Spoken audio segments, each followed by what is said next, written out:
Akshay, when he saw the fabric being tied on his head, he went crazy. What is this? It was 18 meters of fabric was draped around his head.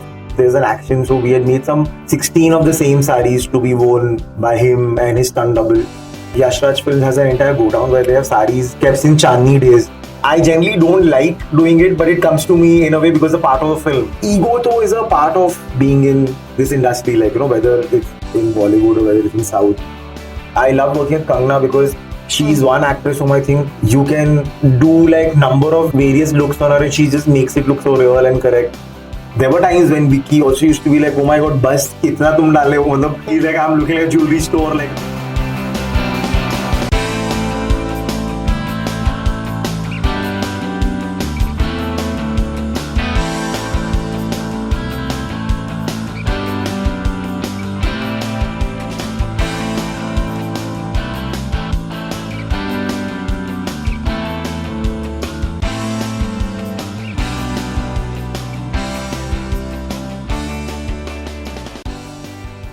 Pushpa 2, Animals 3, Chhava. The list is really long.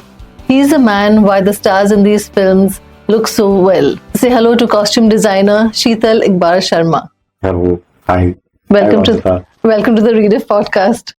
Actually, I was surprised that you even have time to come to the podcast because you've done so many films last year, like some 10 films, right? But first we have to do a countdown. We have to tell the people what all you worked on. So there's Emergency, Chhava, what else? Yeah, there was Emergency, Chhava, Songs of Paradise, Sayara, Bhul Chuk Maaf. Oh yeah, you know it. Param Sundari. Yeah, Param Sundari. So, but these were also not the film which happened just last year. It was a course of time in in the past 2.5 years. So there were all these films are we are prepping and they're ready. And then I think the whole fact of how the producers look for the right dates and right time to release them also. I think 2004 and 2005 has been a year where all the past post-pandemic and some of the pre-pandemic works came all together and it looked like a massive releases one after the other, but it was all with due course of time and So this year how many, what's the number? What's the tally? Now, there are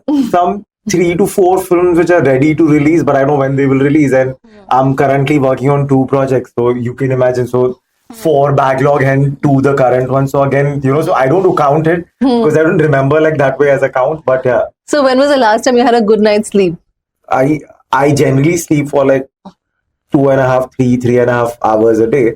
Yeah. That's my pattern since a good 15-20 years now. So, but I think I'm fine with it in a way. Because also keeping yourself busy with the kind of flow of work or or maybe I call it trust of directors and producers to sign me for films and still have me there that way. So I'm used to this now. And also the movies that you do, not all, but a significant part of it is they are period films. There's Emergency and historicals like Chhava and all that, which need a lot of research. So, how do you, factor all that in? What's your process like? So, I think if you put as a process, because I've also specialized myself in doing periodic costumes because I did my majors in that. Yeah. But I just also feel that this is a time where people want to say the stories out of India and the rulers or the kings or the true people of India who added for the country. And so I think that's where there are a lot of people who come with a nice bound research book. The directors are well versed with their research. They have historians whom they have great notes with some very unseen photographs of politicians or some temples or some paintings of kings and queens dated which are 200 years ago dated. So there are a lot of directors who come with plenty of research, but also we being there then we just have to create the authenticity, creating what is available right now, and then we see what we go back in time from the textiles and what we evolve and get into the current world. We try our bit trying to do that, and then coming to the research point of view, if the directors are very while working on Emergency with Kangana, she I think had done research for good 3-4 years on Indira Gandhi and the entire process of the 10 years of her prime minister. I think 10 to 15 is, I'm forgetting that. But like, yeah, so all those things inculcated together, like a docket. I got like a fully bounded docket of every historical event, what all she the created. looks, all the pictures. Looks and pictures, because we were, the most underlined brief from her was, we'll go as close to the character, and in some of the scenes we have replicated exactly the way the photographs Right, were, yes. because she didn't want even like a brooch or a hair to be like little different. I've seen those then and now pictures. Yeah, and then I think they also promoted like a lot of before and now, like those album pictures. Yeah. So, but what about something like Chhava, where there is no like picture as such, so how do you do that?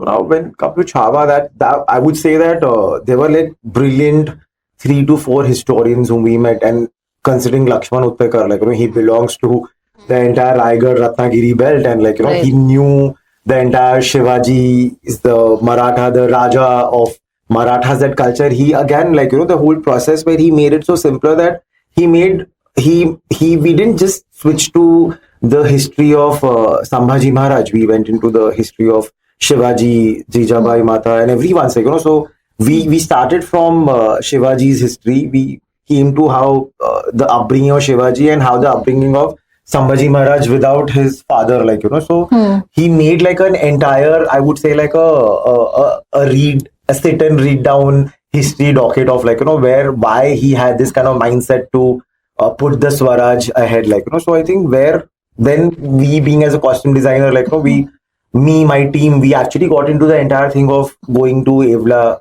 Aurangabad, Pune, Nasik. We went to some of the best museums, like I never know there are museums so historically correct in Pune or in Aurangabad, where there's Kelkar Museum in Pune, which had massive textile history of Maratha kings and the queens, the way they used to wear ornaments to like the saris. And of course, even with the help of production and with the help of Lakshman sir being there, we got those saris out from the museum to replicate them. So we scanned them, we used the borders how they were. Then I went to the these weavers in Kanchipuram, in Evla, where we replicated those saris. So some of the saris of Rashmika, and even Vicky, what he's wearing, those togas and those angrakhas were actually replicated from this museum.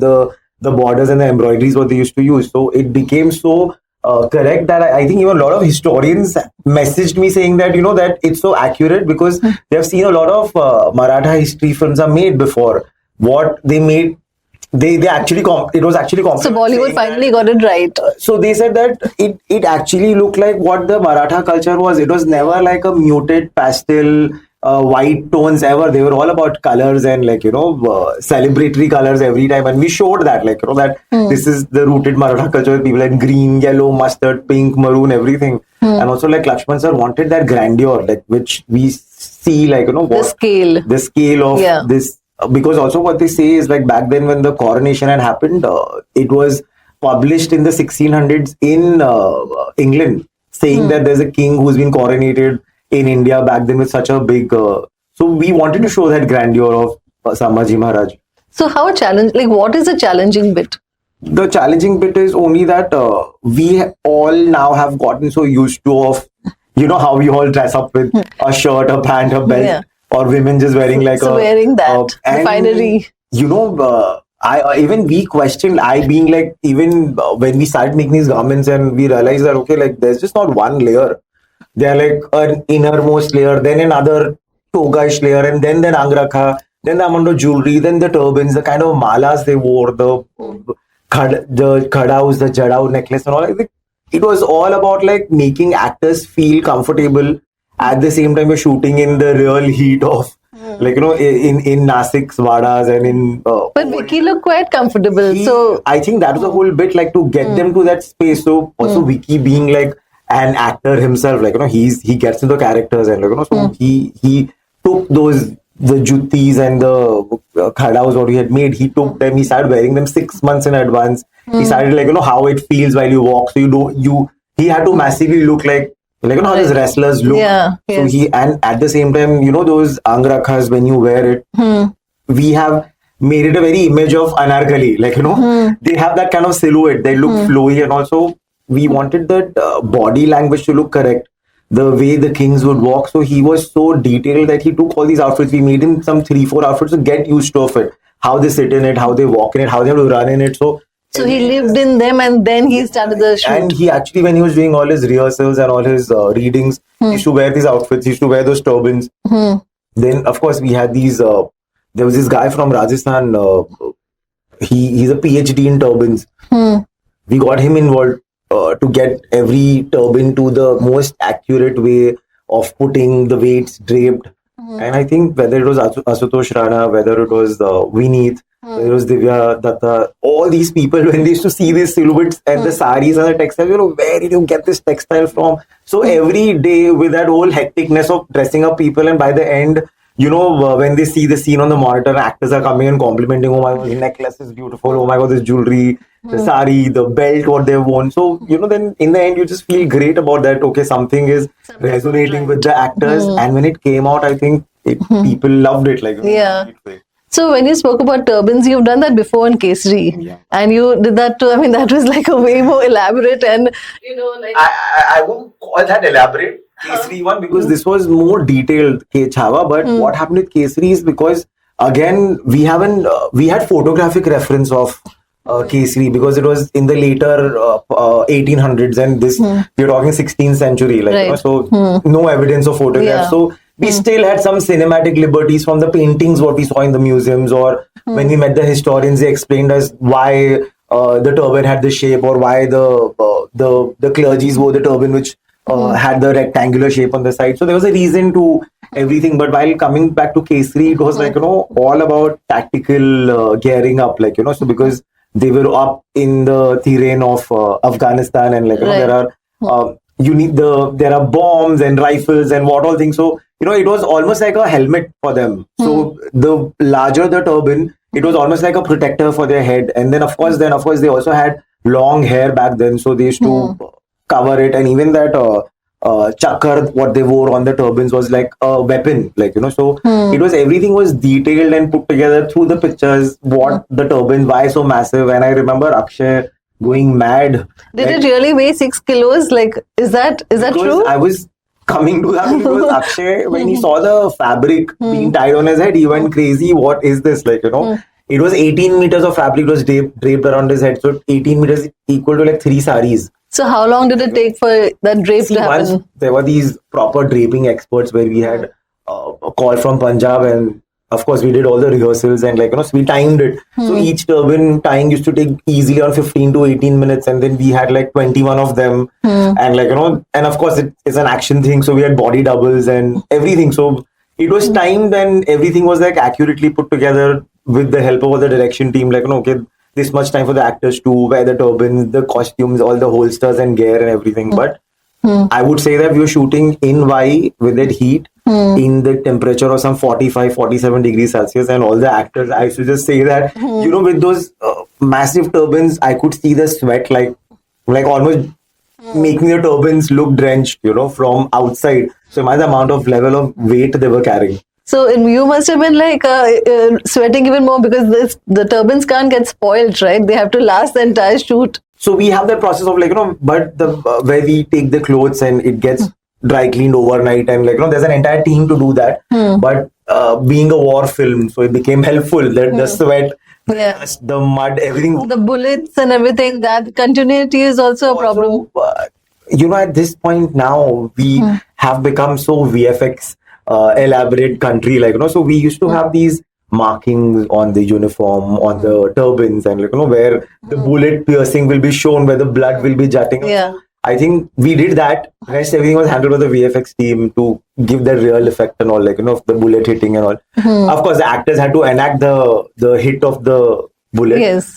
But also the entire blood and all, we used to do some little pouring of blood on the uniform, but then they made it more elaborate on VFX too. What was Akshay like? I mean, he was obviously a sport. I mean, he went through the whole thing, but what is that experience like? Some point, those soldiers did have those kind of beards, because also, the Sikh culture, they don't even use scissors, they don't trim the beard. But also at the same time, those turbans, what we did apparently was still more basic, they said. There were more to it, there's more elaborateness and all, but also we had to think of actors when they act. These turbans, as you mentioned, they were almost like 4.5 to 6 kg variation, and you put this weight and you be a whole day out. So actors used to like go sideways while walking because they are not used to this, Yes. and, controlling. And if it's windy, then it'll be even worse. Yeah, and shooting in that open space in that heat with that massive weight throughout, and you run in it and all. I think hats off to. And I wouldn't say that if the actors get paranoid or angry about it, it's very basic, because if you're like in that heat, in that process the whole day with their dust and all, and they aren't trained soldiers. Right. They are doing that training for 6-7 months before getting into the process. So I think it was tremendous of Akshay to sportingly take their entire thing, and So did he contribute? Did he say that, let's do it like this? Does he contribute? He does, but he's an actor who likes playing characters, in every film what he's done, or I've done some 5 films with him, he gets into a detail and he enjoys where he feels that something's looking great, whether you add in a mustache or he grows a mustache, whether he wants to grow his hair, he gets in the process. But sometimes also because actors are in continuity of other films, so they, then these cool VFX or the prosthetic people come in place where they make those beards, they make those hair length and all, so but also Akshay is a sport to carry these looks. There's this one actor I've seen in Akshay, he gets so involved in presentations, he'll question you, why does he? That's what I was asking. Yeah, he gets in, while working in Kesari, he had to play Kesari Part 2. He's supposed to play a lawyer from South. So, he got into the details and, you've given him all the suits and everything. Why can't, you have a mundu, like the Kerala people who wear the white mundu. Get me that, let's try, let's make it look cool and correct, accurate. So you did all that? Did you try it? We did. There's also a scene in the film where he's wearing those short kurtas with a mundu, or a short kurta with a jacket and a mundu. So we tried to play, because also he wanted to get some regional aspect of the state. I think people, when they're back in their homes, they get into the most comfort zone of their, so he wanted to show that, how in his house he would be. But I think he's one of those actors who gets into these details and costumes, and he feels happy when we come up with different ideas, the kind of specs he would wear, or the bruise or hair length or a beard length. He gets involved completely, and he gives so much time for us. Come try and see. Really? The trials, there are a lot of trials and everything. He's such a busy actor. But I would say, whether it was Kesari 1 or Kesari 2, he gave us good, I would say, we prep for 4 months. In those 4 months, at least 15 to 20 trials we had with him, to get into the shoes, the boots, the zip, the lace up. So to get an idea how to tie a lace which looks real and not filmy or gimmicky. So he used to do all those rehearsals and practice.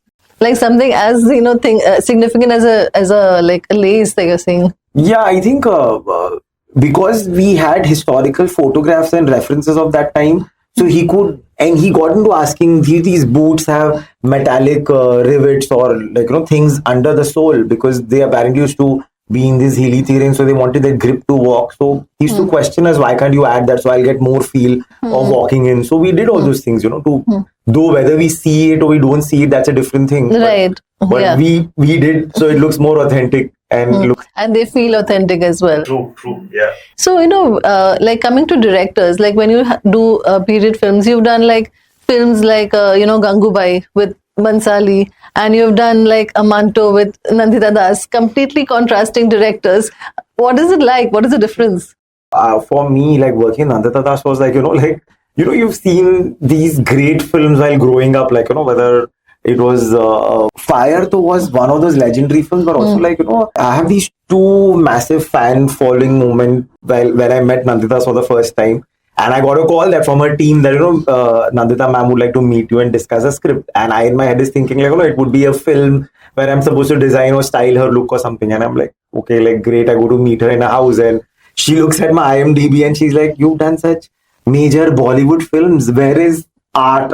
What is art in this? And I was disappointed. I thought she's not going to call me back to do a film. I'd done all these films like Airlift and Rise. They were all massive Bollywood films. Commercial films, I know. And she was looking for them. I had this very first film called Miss Lovely, which was a very independent, and I was just out of college, so I'm selling myself to her, saying that no, ma'am, I've done an independent film called Miss Lovely, like, CC. And she's like, okay, but in between, but you might have forgotten the knack of, like, of how these art films and scenarios and textures are created. And I'm like, no, ma'am, please, like, let's try this, let's try them. And there was like a long gap of no meetings, nothing discussed. Then after 2-3 months of that meeting, I again get a call from her saying that, no, we are starting the film now, let's come and rejam, and like, okay, like, getting onto Manto. And then again, the funniest part in between was when I met her the first time, like, when she spoke about Manto, I had no idea who Manto was, or like, and I'm thinking in my head, Manto sounds slightly like, funny as a name. I shouldn't say that, because again, when you read about Manto, you know that how legendary. And what a legendary writer. And I told her I have no idea, and then she suggested some of the books to read, and I think got such a majorly fan history lesson as well. The things what he's written, what we're seeing happening in the world, and he wrote some good 50 years ago. I think it just made you feel okay, like, and so there is this art house film Manto happening, and then after all the applauds and of that film, I got my first Filmfare award for that film, and then immediately, like, after some 2-3 months, I get a call from SLB, like, of the production, that sir wants to meet and all. I was like, okay, but when I went to meet him, in my head, I was thinking he's talking about maybe he's not directing, he's producing a film, like, and then slowly in the process, he's directing a film and you're going to get to work with him. And also him praising the work of Manto, like, and I think for me, I relate Manto and Gangu in the same space, because Manto used to wear a lot of white and Gangu was a character who wore white. So for me, it was again, like, I correlated very different sorts. I know, but I correlated the film in such a way that, that Manto wrote a lot about the prostitutes and their condition, and Gangu was in that scenario to, uplift the women. So I think somewhere there was a very strong connection between these two characters, whether it was Manto or Gangubai. And I was like, okay, my God, this is like something which is repeating in a very beautiful way, like, but yet so different. Like one, like a epitome of writing and thinking and going crazy in it. But even the way they were made, like by the directors, was so different. That's what I'm saying. They were one complete art house scenario and one completely, like, grand. Like, even though you're talking about prostitutes, but like, the grandeur of Bhansali sir's vision, like, he always he wanted to show, even so his brief. Every time when we spoke about Gangu, and there was so much of sorrow in her life, but he always wanted to show this, like it's he presented the film as a very dark comedy in so many ways. If you see the way the character, there was an opera kind of feel where, the dark looked very like funny in a way where she would speak to the people around her, or poker face humor, or the straight sarcasm what she like put across. So there was like, like, and even in the end when you show, like, when she's shown like glamorized and she's become like almost like a goddess of that area, like, and she says where she had come to become a heroine and where she's become an entire cinema, like, so there was some kind of dark humor to the entire scenario of the film. I think that if you see the film from that point of view, we might see, like, there's a lot of characters who come in her life which taught her in a way, and the way she grew, like, but I think that the scenario was, to me, I always compare Manto and Gangu on a similar space. I don't know why. Maybe the whites, maybe their thought processes. But the actors are completely different. Like, there's Nawaz and then there's Alia. And they both are like, we all know how excellent they both are. Like, whether it's Nawaz, like, whether it's the comic timing, whether it's the way he carries himself. Same with Alia, like, if she, any film you put, she just becomes that part of that film. So what was that like? What is Alia like to work with? I would say that, like, I've worked with a lot of major actors, but again, like, coming back to Alia, like, she's one of the superstars, like, of the current times, and I never came across anything which just made me feel that, that I'm working for somebody for the first time. Like, she had such comfort factor of what she will wear, to how she will put it across, what body language she will use. It was all like in her mind, but she never made our costume look forced on her ever in the film. Like, she just made Gangu look like so real in so many ways. And for me, I used to always keep telling her, oh my God, she's a travel London to, like you say, lives in Bandra, like, a very urban girl to just blend into like area like Kamatipura and like, take that body language, take that language. I think it's commendable to see that transformation, and she took it like. So what was her inputs? Like, what did she, I think I wouldn't talk about any inputs from her because she was so out, like completely, like you say, like she said it's my department and we need to figure this. So she just gave in. Yeah, whatever you said. Like, and I that's what I'm saying. She never even questioned like once that why I'm just wearing a blouse with a petticoat, or why I'm just wearing like a sari which is so white. And in another scene, I'm wearing a sari which looks white, but it's so dull. Like, what? And I'm only wearing white. There's no color at all throughout the movie. I think that's so like something which Bhansali sir wanted, like, because if you read that book, The Mafia Queens of Bombay, so there is a line mentioned in the book about Gangubai that she wore a lot of white and gold. So we took that as a source, and because again, we don't have any pictures of her at all. Yes. So it was again like a blank canvas to just design and put that character. Like, we didn't know whether Gangu wore sunglasses, how she carried her purse, or what jewelry, or the big bindi, or the bindis, or the way she kept her hair open. So it was like a canvas to just play and make it look authentic and yet 60s. I think that was, and I remember like meeting some of these very old time director, Vijendra Prasad. Vijendra Prasad is a writer. Bahubali. Yeah. Bahubali's writer, but also he's been like he's been there forever. Like I met him, he's like some almost 86, 90 years old. I met him like some good 2 years ago, and he said, "Oh, you did Gangubai, you got back the entire memory of the 60s and 50s so alive. Like, Alia just was made to look like from whether it was Sadhna, whether it was Nargis, whether like all the Guru Dutt actresses, Vaida Rahman, it was seen on her so evidently, like, it was very beautiful. He being from that era and he complimenting was like, oh my God, like, he's saying it. So now what I'm going to do is I'm going to take you through 5 of the looks that we have, like your film looks, and we are going to talk about each of them. Okay? So we will start with this. This is Allu Arjun from Pushpa 2. Yep. Yes. So first of all, what is this? Like, wow, what a look. How did you conceive of it? So again, like, while working in these Telugu films, I've realized they go very rooted with their characters. Like how in Bollywood, in our cinema, like, we try to also like have a lot of urbanness or something which looks more aspirational to the people. Like, what I've seen opposite in the southern films is like they go more rooted. They want people to look like how the people in the normal world look like, and not all filmy or like, characters like picked from the real world. So while doing this look, I remember like we had gone to Chittoor as a village close to Tirupati. Like there's a very small village and they have this goddess called Gangama, and where there's a big what you call like a mela, like they call it Jatra. Again, it's like a very Indian word for mela. Jatra happens where the men dress up like women with completely decked up with makeup.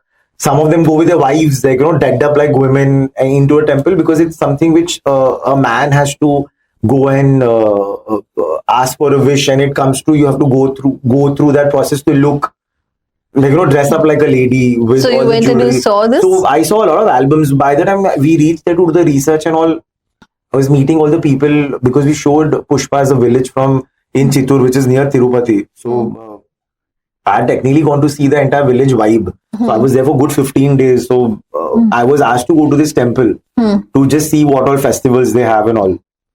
And there was an entire album where we saw people, men, there's like green face with like pink sari and jewelry and flowers and all. Took a lot of references, met the Pandit of the temple, he explained their entire festival, how it happens and all, like, and then it was fascinating. And like, and then we took some little idea of like, not Gangama exactly, but inspired from like the goddess of like, that little aggressive form, and we give a little Kali vibe to her. And then we thought maybe like because putting pink and all this color with blue, so it might look like wake. So we went on like a monotone tone with and jewelry. So what did Allu Arjun say? Like, I think when touchwood also for the fact that the kind of actors I have worked with so far have been so experimental, and they are ready to transform themselves, because this Allu Arjun's look started from like, how he would wear a pant shirt with his makeup and go into a transformation. Okay, he wears a sari and he does an entire action or dance. So there was an entire scene which after we kept doing trials to come up to this look that, okay, let's do a sari and where he would have gold belt and how he'll put the pallu and like how the ladies they tuck the sari pallu. So he picked that as a language, and if you see in the entire action, he's playing a lot with pallu to like swirl it like or to tuck it into the waist and all like. So this is like stitched on, like is it a ready-made sari or? It was completely draped on him. Like so it like stayed. We had at least again because the textile we needed so much because there's an action, so we had made some 16 of the same saris to be worn by him and his stunt double. So and then again everyday process going to this makeup and the hair and wearing all this jewelry and getting action. So every jewelry piece, everything we had multiples made of so anything breaks or entangles, so we have an immediate. So what is the cost of a look like this? If I go back for the cost of something, with the sari was again when we bought a sari, it was one sari which was I think costing me some good 5,000-6,000 rupees. But then because that sari color was appreciated and locked, and I wouldn't get the same sari into like 16 or 18 of them. So I have certain weavers who weave saris for me. So and then we gave them the same order. Sari This is the color, this is the motif, this is the border, and they replicated the saris. They took good time because I think whenever we do such kind of massive things and all, because it has rehearsals, so we prep at least 2 to 3 months in advance. So we had good 2 months in hand to get these saris made.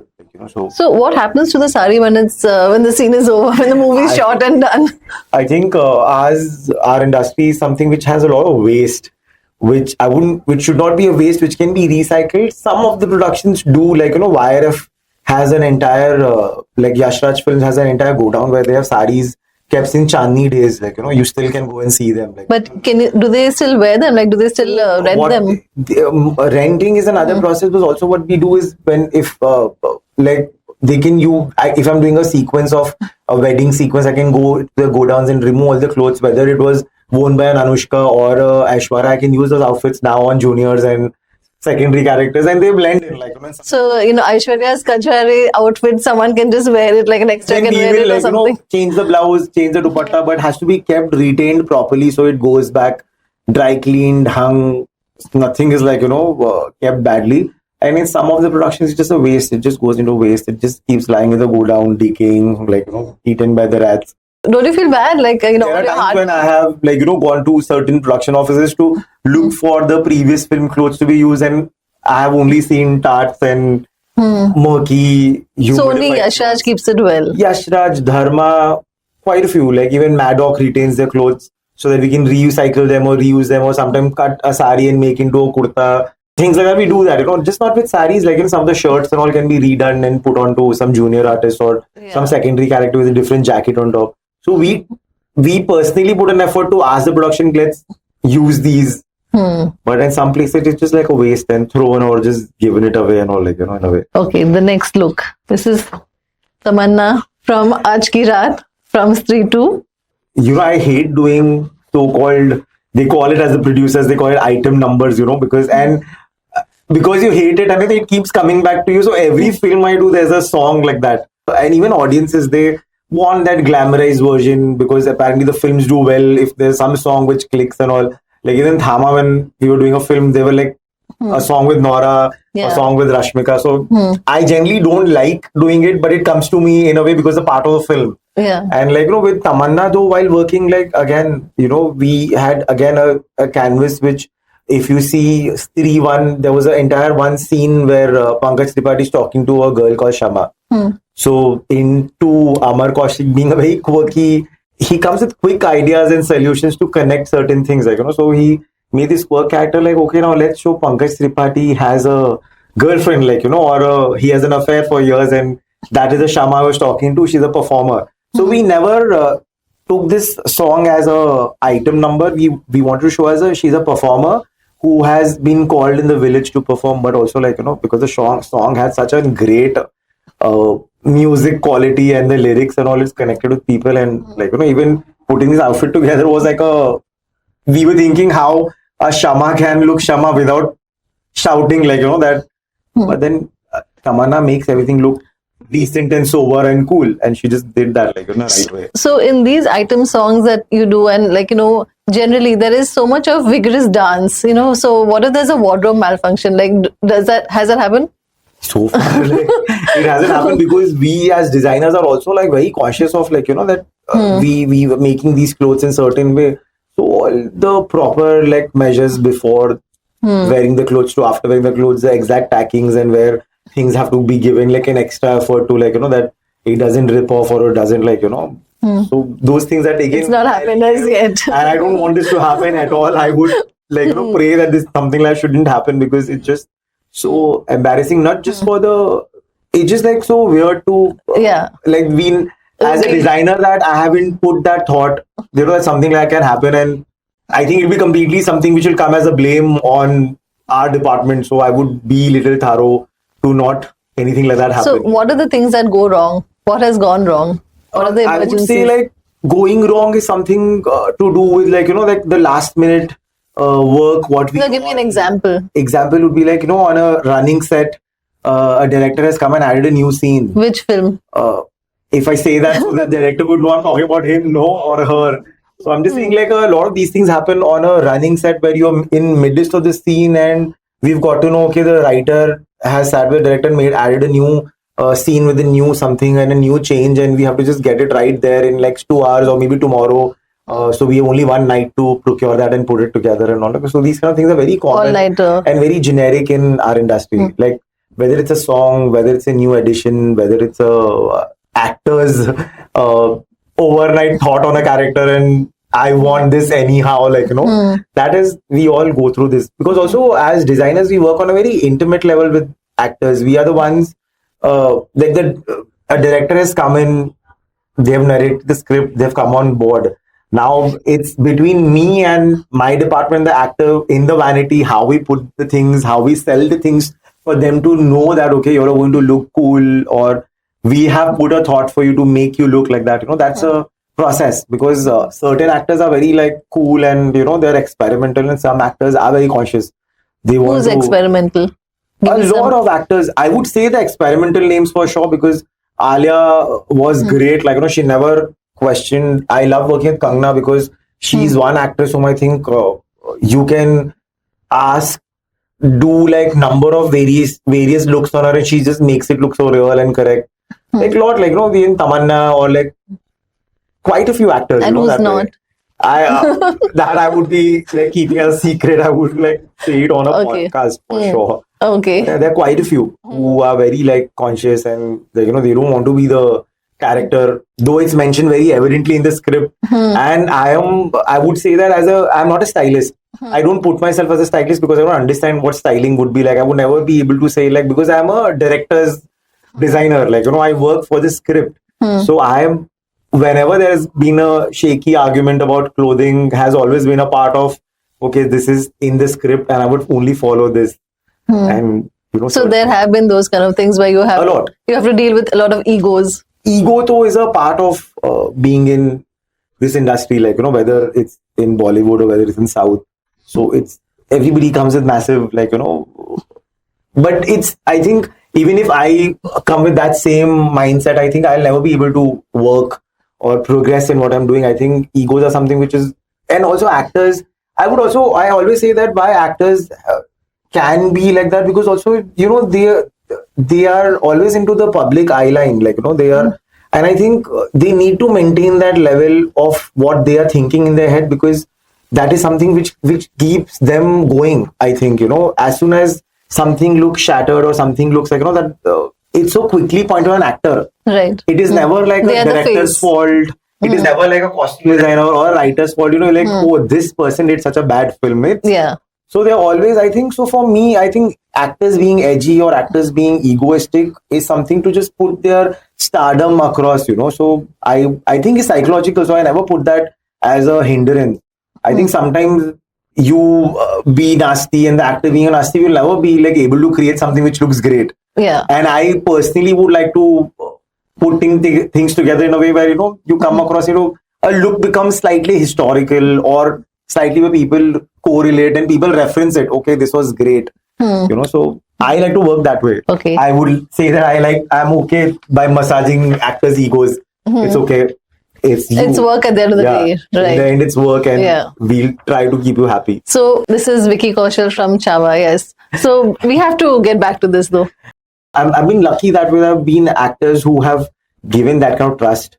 And like, there were times when Vicky also used to be like, oh my god, bus kitna tum dale ho? He's like, I'm looking at a jewelry store, like, walking around like that. So these things were happening. Imagine you're in Y or in some Pune ka very old vada in an open area, and it's hot, like it's 45 degrees Celsius, and you're walking like that. So I would imagine, like, your turban with these things with layers, doing action sequence where you're tied in with people, and like, okay. And even loo breaks, you have to like dress up like that, and that is so. I wouldn't even like. With Vicky, it was still like, in a way, like we could manage, but with Rashmika, it was like a task, because with all those belts and that kashta sari and everything, like, and so yes, sometimes the actors also go through like a lot of physical. They can't go to the loo, right? For so many hours, like. And they drink like water only in the bottle caps. They drink water, so just they can keep their like throat little wet. That's it, like. So there are a lot of compromises these poor actors do to be in those kind of looks. And for me, Vicky was creating this look, as I mentioned, like, earlier in the podcast, that there was involvement of good 3 to 4 historians, and we made this look in a way that, that it becomes a poster image, which did happen. I remember, like, even now while shooting in for Ita, and there were we're shooting a small village very close to Nasik, and where people came to meet Lakshman sir, and they had posters of Vicky in their hand, calling this as Sambhaji Maharaj.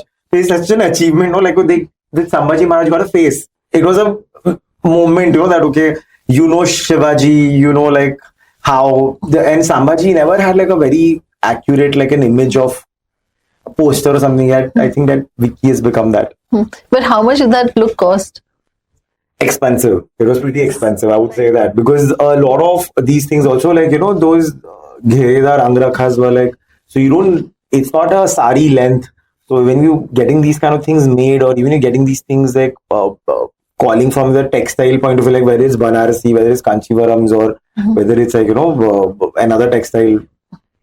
But give me a number, a figure. I think easily, like, that angrakha would have costed me, like, with the work and the stitch and the fabric, would be like easily, I think, 2-ish, 1,80,000 to 2 lakhs. Yeah. Because again, it was silk. And Lakshman sir always wanted it to look like the richness. So I couldn't compromise on, though there are look-alike fabrics, but also this image what you showed me specifically was his coronation related image, like, whether he's looking like king. So we had to go into detail that it all looks like accurately rich. So, but when an outfit is so expensive and it's still kept in a godown? Some of these clothes have been kept very beautifully in Maddock. Like, there was a lot of silver jewelry involved in this. So all the jewelry is kept like nicely. So expensive clothes are kept well. Especially like, something which was so, I would call majestic or rich. Like, they kept it nicely. They were all like plastic proof, tampered proof, like, kept nicely in the trunk. They've retained it. You never know. Maybe like, we'll if see it again. Some other historical or something, we can use it, like, and we have these armors which were made for the entire armies and all that, so those are retained well. And I work with Maddock, so I have an access to go to the godown, so I've been checking whether they're still there, hanging nicely, like, so. Okay, you keep an eye, basically. Yeah, because there was it's all hard work, of course. We worked on this film. We had a 8 months prep before we went on the shoot. So we had all the Mughals, to the soldiers, to the Marathas, to the soldiers, everything was made, like, you can't go and buy these outfits from like in a store. So we had to make every jewelry piece, was made. So many jewelry pieces were made. This is Anita Nahan from Sayara. This I would completely say from director's view. Like, as I mentioned, I'm not a stylist. And when I was approached by Mohit Suri, I was thinking Mohit Suri films are all about music and love stories and a saga, like, of separation and coming back together and all. And I generally don't do something which is ultra modern, like, but this was first of its kind for me also, like, to be a part of, and it worked well for Anit again, like, we tried to do the little variation of like a subdued girl when again getting her to a relationship, to like when she's free in a relationship, to when she's suffering from dementia. So we got that graph, but with Ahan also, like, in a way, like, from a struggling musician to like a singer to becoming like a star. So there was experimentation, but also I would say that Mohit sir as a director he's so musically driven that every scene or everything had a musical reference. The way the entire story moved, he had a musical reference for the film. So it helped us to imagine, okay, this, we all understand music, that this like is sad give me an music. Example. So it's like which songs? No, I'm saying a musical reference. Like it can be a musical songs. note, it can be a background, what he's created, like, songs. So we did here while he's doing montages and all, he had made us hear that these are the songs, like, Sayara Jo song where he's sitting and he's performing the stage. So he made us hear the song where he, that entire thing of that he's looking for his love and so, again, you do a color theory on this, because it's the scenario look very dark, and then of course he's shown like a rock star. So you thought like blacks and deep maroons and all these colors look great, like So if you see in the film also, it's a palette what we followed, like it's generally in deeper tones, like and with Aneet we've gone very angelic white tones and off-white tones. So, but what is the checklist for a Yash Raj heroine? I'm more of Yash Chopra sir's films fan, like whether it was Chandni, Lame, you name those films, Silsila and all, because women are made to look like almost divas, like coming to like every director has a different perspective of like this was a Gen Z film for me, right? Like like though I'm completely like a millennial, but I had to kind of go look into my teams, they're like people who are 21, 22 years old. I'm observing them. Me and my team, like 3-4 of I was on KC college, so we went to like check HR Jai Hind crowd, that how they dress up now, like whether it is do they dress up like her? So we took a lot of ideas from that also, like wearing like an oversized denim with like kurti. So it's like now I think clothing has all become a comfort. Back in our days, like when I was in college, it was all about how you look sharp. You're not if you look messy, your principal will throw you out. What is this? What you want to come to this? Now it's all about people are coming in track pants and hoodies and all, like even in this fuming heat of Bombay, people wear hoodies and walk around and take local trains. And also I think fashion is now also become very global, like whether so we took some inspiration of how the Korean fashion is made Aneet wear slightly Korean met India kind of fashion, like we did like the scarves are Indian, the kurtis are floral western prints, but they're kurtis worn with these boyfriend denims, oversized denims, exactly Korean fashion, like so we mixed few things like that, like but it worked, like people really loved it. And it used to be always shocking for me that I'm talking about Sayara's look, which I haven't like gone crazy in putting together. I was like, okay, let's make a girl look beautiful and let's make a guy look macho. That was the reference point of the film.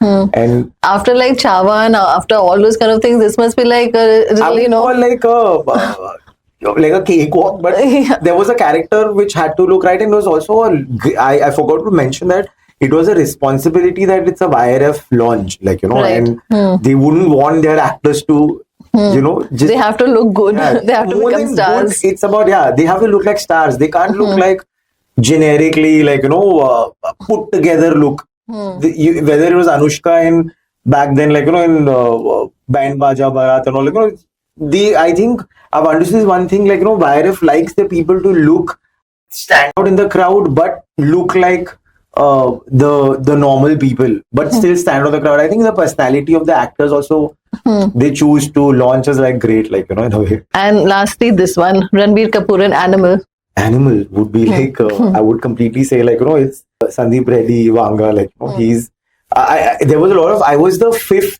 costume designer of this film.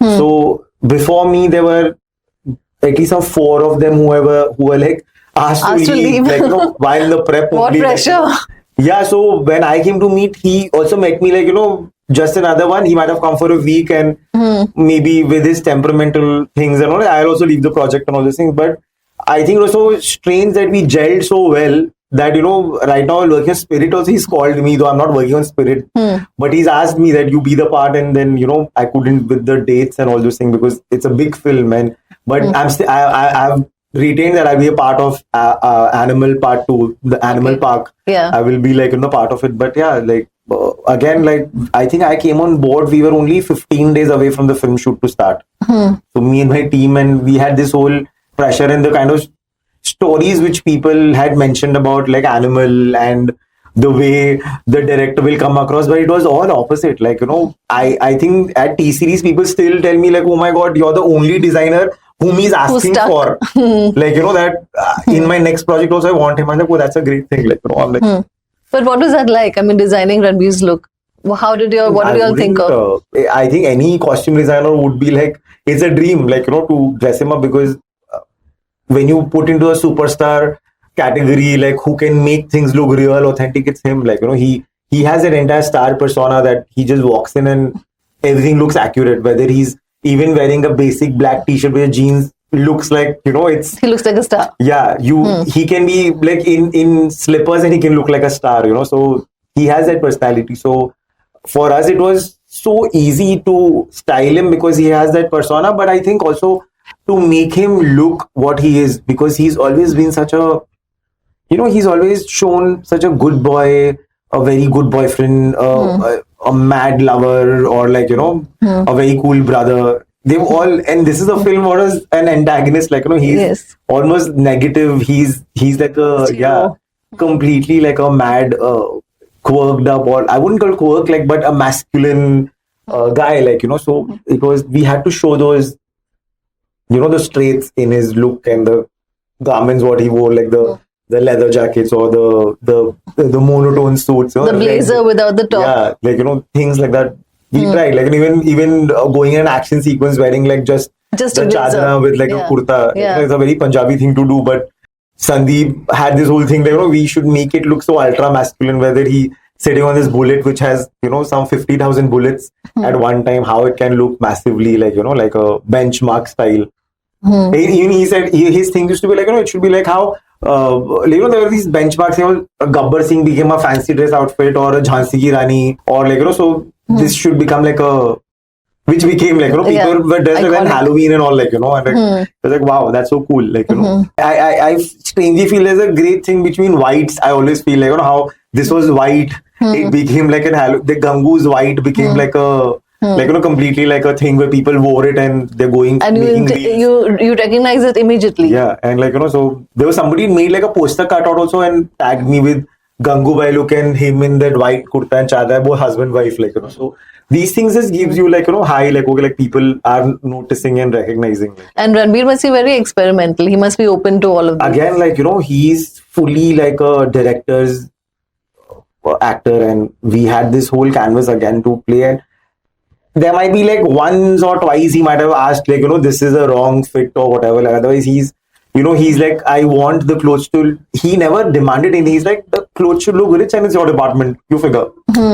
We did that, and he never like, he just made everything look so good. Like, there are times we have got things from Dharavi where the leather jackets and boots were made, but he made them look like, as if they've been picked from Louis Vuitton and all, like, he made them look like that. So what are the cheapest outfits you've got? Like, what, I mean, for which? Many that way though, like, Bhul Chuk Maaf would be like really low budget costume film. Like, Manto was completely like, I wouldn't say like the entire film we made in some very tiny budget, like, and the same. One song of Animal, the entire costume department. You can say that, like, in a way, yeah, like you can. But there are quite a few films that's way, like, like, but those films have that very realistic approach and all, like, so like for me, working on Manto with that kind of budget and then, winning a Filmfare Award was like, oh, like, people do reckon. Was that the same year they had this also, Sanjila Bhansali's that film, Padmavat, had released the same year with Manto. And so,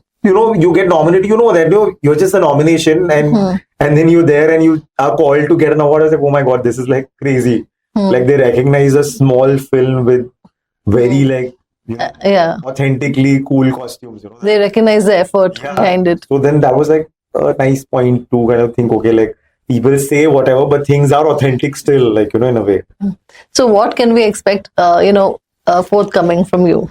Right now, working on a film called Eetha, which is based on a dancer, real life dancer, Eetha by Gaonkar, like, Man Gaonkar. Like, she's no more now, but played by Shraddha Kapoor. It's a film by Lakshman Uttekar. Very, very interesting. Again, we going back to the 50s, 60s, till the 80s, so there's an entire periodic look and Maratha culture.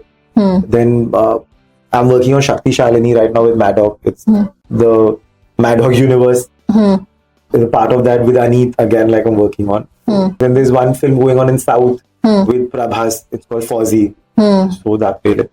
Okay, and lots more coming up, I'm sure. We'll know. It's the beginning of the year. Let's see how it goes. Beginning of the year, and so many more awards coming up. Let's see. Let's hope. Let's, Yes, we'll manifest. Yeah, but awards are the part, a recognition which I think everybody loves to be like. Even if it's a nomination, always makes you feel great about it. Right.